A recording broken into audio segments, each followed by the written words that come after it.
Hey guys, welcome back. Now, you are already aware as what is convolutional neural network and what are the various activities that we'll be performing inside this convolutional neural network. Now here, let's take a simple example, okay? The task that we are going to consider is image classification.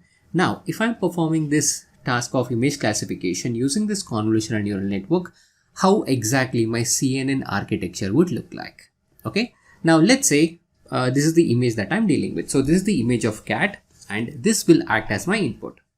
Now, if I'm using this image for my convolutional neural network, in my first layer, I'll have an input layer. So I'll draw an input layer. So this will be my input layer. The expectation of this input layer is it is going to reshape my required input. So it will, sometimes it is going to reshape, or at least in an example scenario, at least it will get an input from my input data, that is images.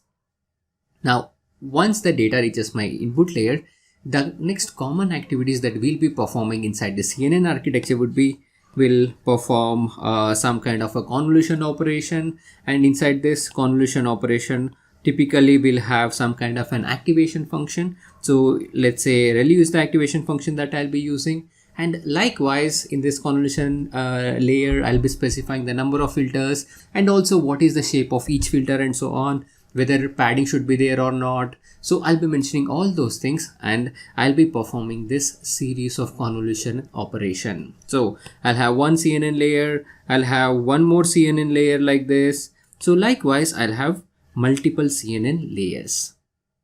Now, after multiple CNN operation, the next common thing that we will be performing is we'll perform some kind of an operation of pooling. It could be mean pooling or sometimes it could be max pooling. So we'll have some kind of a pooling operation that would happen.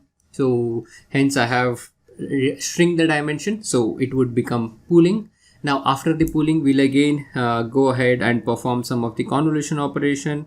So I'll perform continuous convolution operation, and after I've done this convolution operation, I'll again perform some kind of a pooling operation.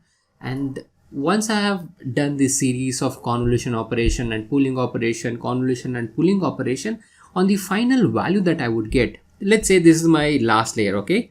The highlighted one is my last layer. Now on this last layer, so whatever the output that I'll be getting over here, I'll be converting it into a flattened layer. That means I'll be converting it into a single dimensional vector representation like this.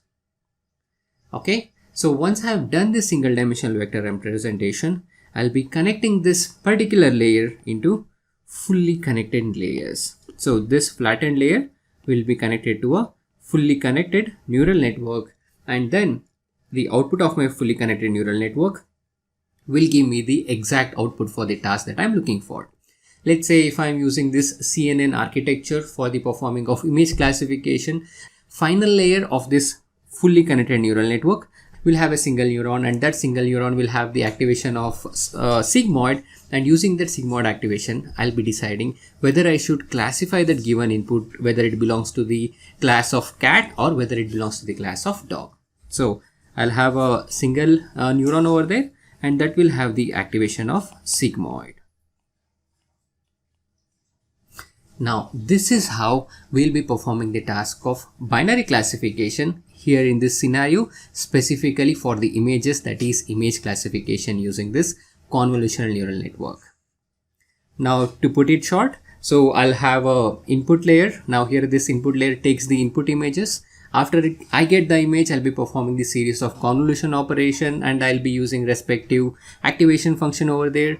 After I perform series of convolution operation, I'll perform the pooling layer over here. That means I'll reduce the dimension. Okay. So I'll be going into this pooling layer, and after this pooling, I'll again perform series of convolution operation here, and whatever the final output that I would get as a result of this series of CNN and the pooling operation, I'll be converting into a flattened layer. So this is a flattened layer.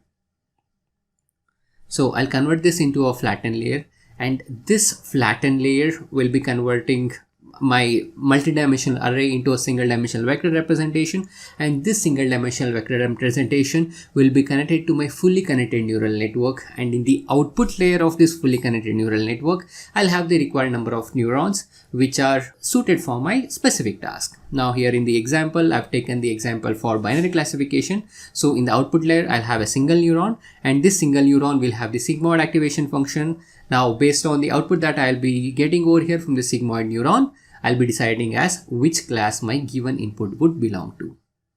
Okay, so I hope this video has been helpful to you, and do subscribe to our channel for more such updates, and I look forward to seeing you in the next class.